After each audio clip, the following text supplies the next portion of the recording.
just finished like a little presentation learning about the Waymo history and this whole self-driving car.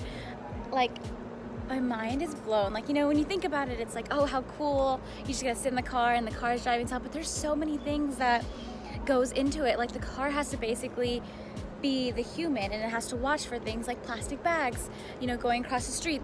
The car has to know, well, that's a plastic bag, you don't have to really stop for it. Or is it a dog that's crossing the street and you need to like push the brakes? Or is it a pedestrian or a cyclist? Or, you know, is a kid walking and suddenly turns? The car has to like know these things, and there's so much technology that goes into it. So we're about to test drive the car. Well, not test drive, but explore the car, I guess. And I will share more footage with you guys, so stay tuned.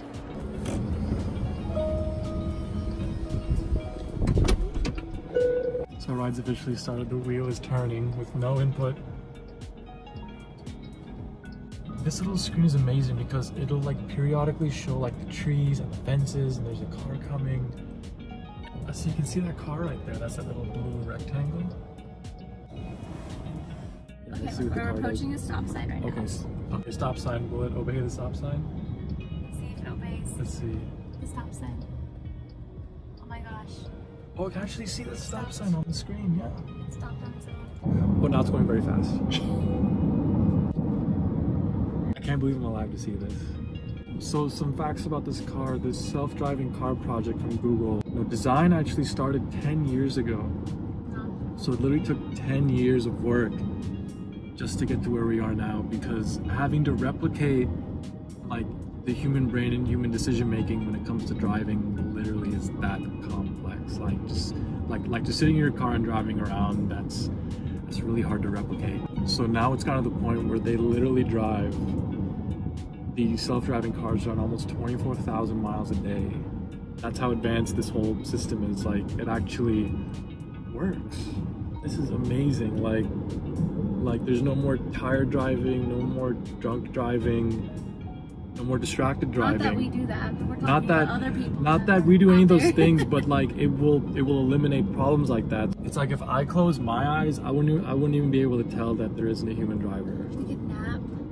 You can nap in the car. We can play like board games. I could do my makeup in the car. We can like braid each other's hair. Braid, you know? Yeah.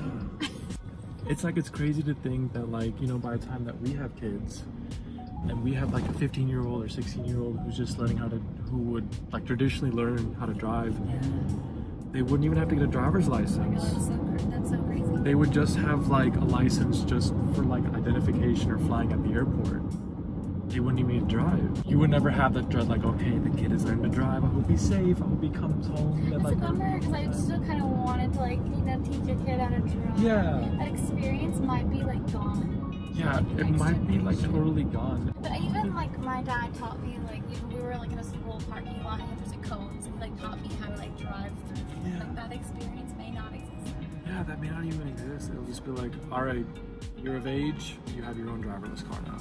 Hi you guys, I'm here with Des, and she is the local policy and community manager at Waymo, and she's going to tell you 3 fun facts about the Waymo. Thanks for being here. 3 fun facts about why we are in Chandler. Number 1, Arizona has great weather all year round.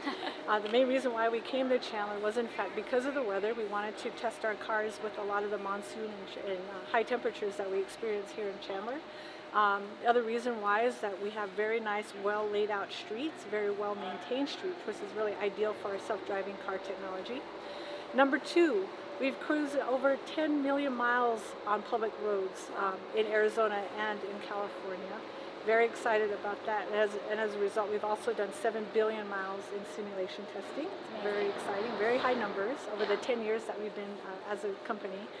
And number 3, we actually have, and I've actually seen our technology work its way through a lot of complex situations.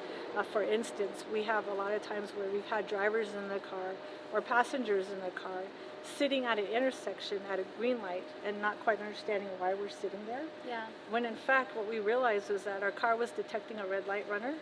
The car knew that it shouldn't continue to proceed through the intersection with the green light.